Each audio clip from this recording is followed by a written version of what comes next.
Whether you're just getting started on your own or have been out in the real world for a while now, what I'm going to share with you right now is the most important step when it comes to budgeting.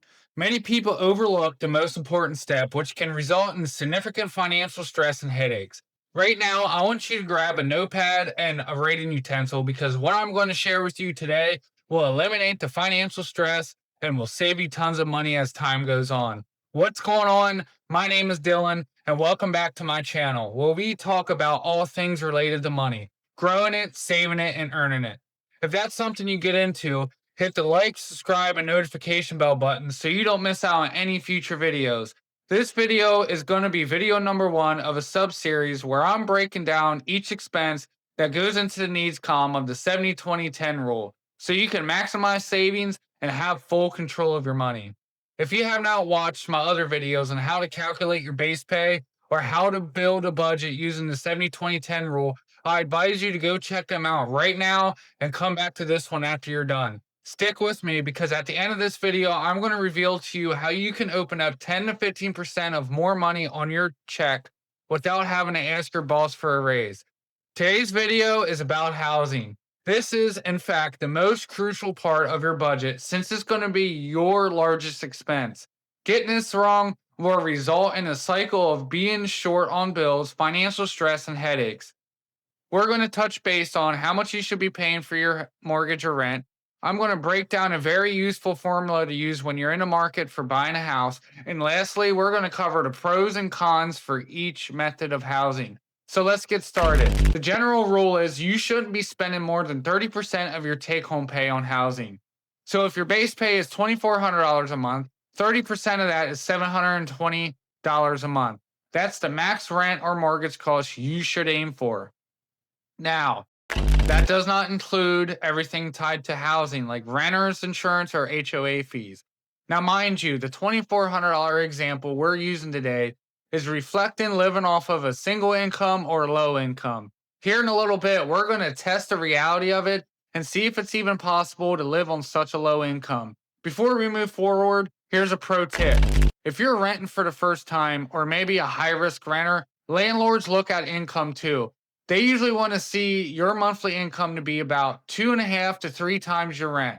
So knowing your housing budget upfront helps you avoid wasting time or falling for overpriced listings. Also, landlords require about 2 to 3 months of rent for a security deposit. So now let's hop on the interwebs and see what's out there. We're first going to start with renting. We're going to go ahead and go on over to homes.com and we're going to go over to the nav bar and hit rent. We're going to go down and we're going to select all rentals. We're going to go ahead and search our area. Now we're going to set our max price filter for $720 a month. As you see, there's not really many opportunities to choose from, and that's okay because we're not going for the granddaddy of all apartments here. We're just trying to find a place to live. If you're open to being flexible, we can go ahead and draw out the entire state. And what this will do is open up more opportunities.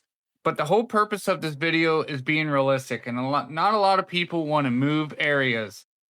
So we're going to go ahead and stick with our current area, and we're going to scroll down here and see what's out there. So scrolling down, one's popping out at me, and that's the one for $695 a month. So now we got to find how much money do we need to hop on this rental. So a lot of times, if you just go into listing and read the description, it'll tell you right here, $50 non-refundable applicant fee and a $50 admin fee with a minimum credit score of 615.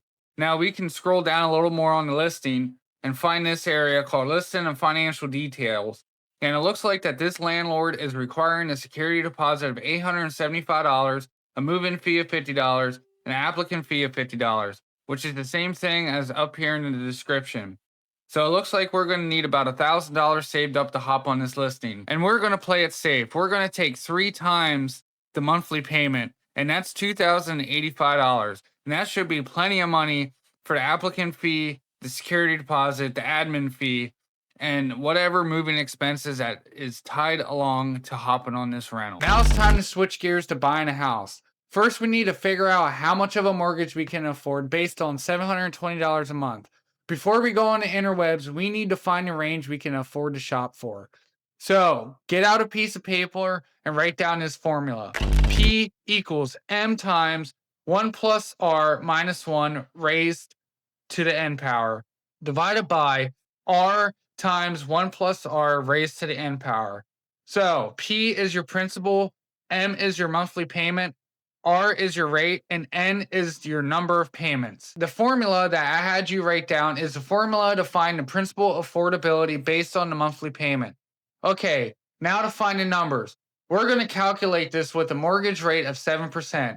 So all we're going to do is we're going to take 7%, which is 0.07, and divide that by 12. And that's going to give us a rate, an ongoing monthly rate of 0.005833. We're going to go ahead and round that down to 0.00583. So you want to plug this number into all the areas where you see R. Now we're going to find the total number of payments, which we're going after a 30-year mortgage. So what we're going to do is we're going to take 30 and multiply that by 12 to get 360. And we're going to plug this number into anywhere that you see the letter N. Now it's time to solve the formula, starting with the top. And we're going to use the please excuse my dear Aunt Sally method, which is parentheses, exponents, multiply, divide, add, and subtract. So we're going to work this formula from top to bottom. We're going to go ahead and take 1 plus 0.00583, and we're going to raise that to the 360 power, and we're going to go ahead and subtract 1. So our output here is 7.1068, which we're going to round to 7.107. Now we're going to work the bottom of our formula. So we're going to take 1 plus our rate, 0.00583, and we're going to go ahead and raise that by the 360 power, and we're going to multiply that by our rate, which gives us an output of 0.047262, which we're going to round that to 0.0473. Now we just got to divide the top number with the bottom number. So all we're doing is taking 7.107, divide that by 0.0473, which equals 150.2536. We're gonna round that up to 150.254. So last step is multiplying our monthly payment by this number. So we're just going to take 720 times 150.254, and that gives us our loan amount of $108,182.88. So we're just going to go ahead and clean up the numbers a little bit and round down to $108,000.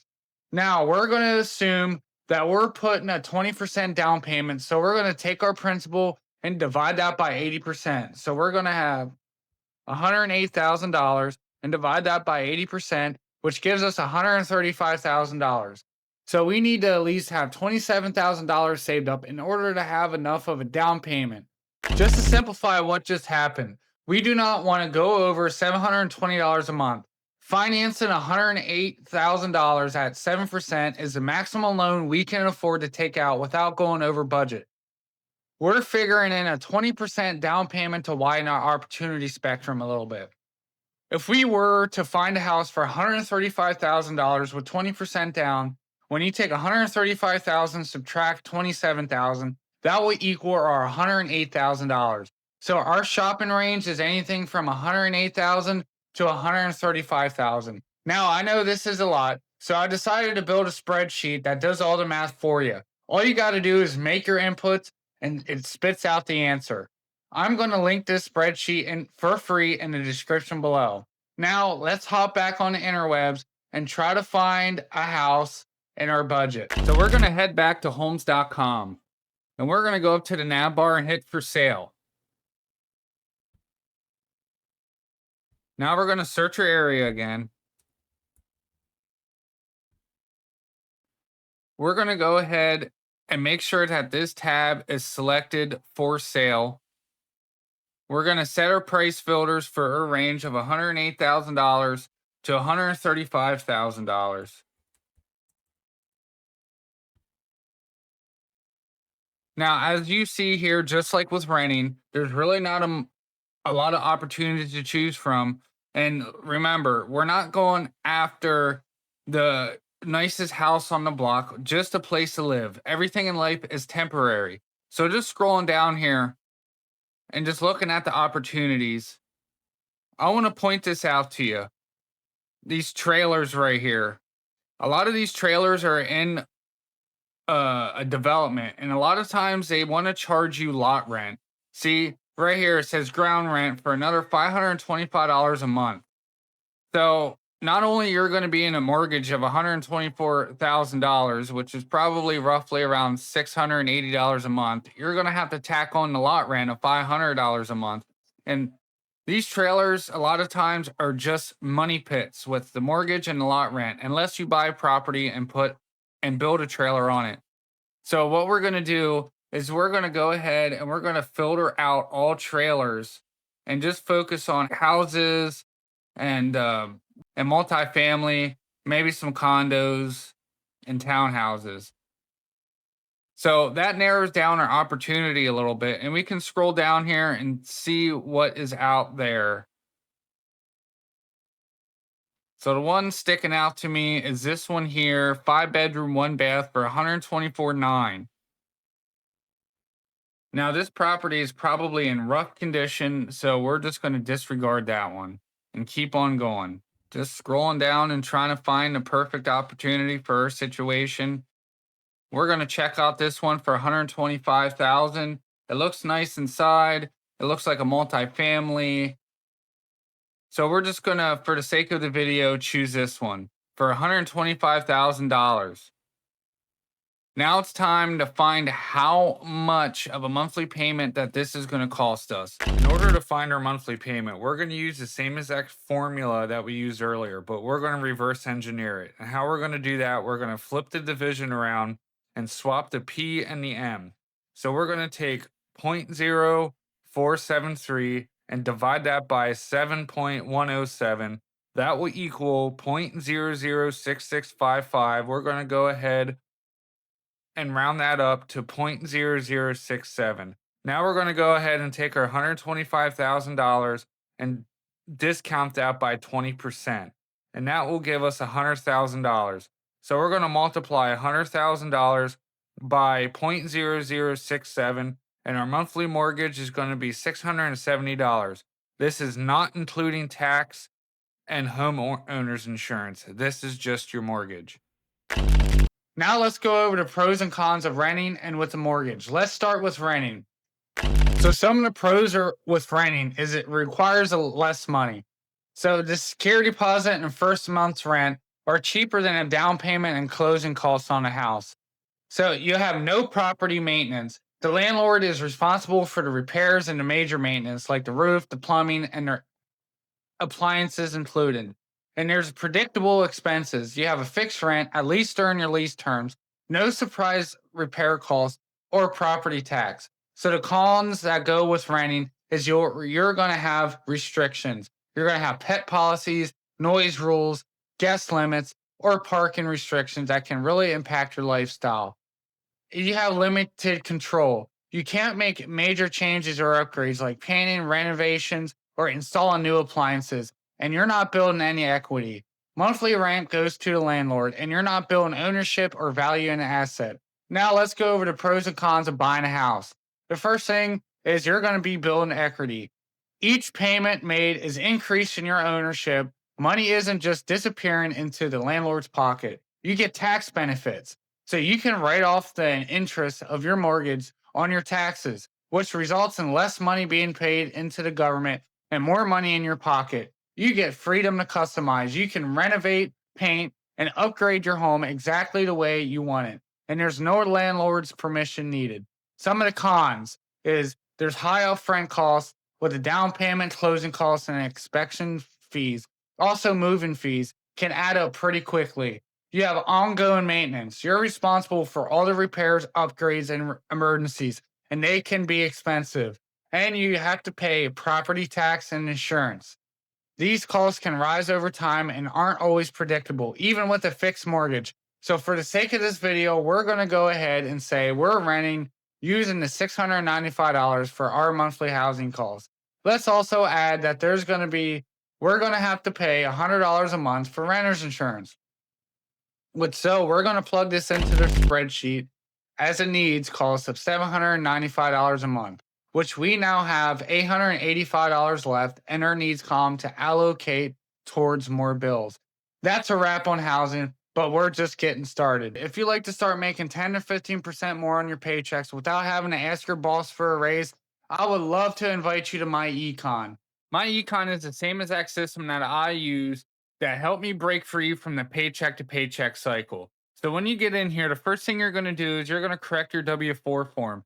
This is where you're going to get that 10 to 15% raise. If you have bad credit, they're going to teach you how to repair your credit so you can maximize your credit score to get approved for any possible loan. If you're deep in debt, they offer a debt elimination strategy that's guaranteed to get you out of debt as fast as possible. They're also going to teach you how to minimize your taxes. They're going to give you a cash flow management tool and a cash flow strategist. When you become a member of my econ, you will become an affiliate. And as a bonus, you will be added to the funnel team. And this is where they're going to show you step by step how to take my econ's affiliate program and start making some extra money from the comfort of your own home. So when you're ready to change your life and change your future and start making some extra money, go visit the link in the description for a free webinar that gives you a full rundown of what my econ has to offer. In the next video, we're moving into the next big needs most people overlook: utilities. You might be surprised on how much you can save just by knowing when and how to set up your gas and electric bill. I'm going to show you how to predict your monthly costs and avoid surprise spikes, especially in the winter or the summer, using something called the equal payment method. It's one of the most underrated money saving tools out there, and almost nobody talks about it. So hit that like button, smash the subscribe button, and turn on notifications so you don't miss out. Because this next step could save you hundreds over the years and give your budget the breathing room it needs. I'll see you in the next video.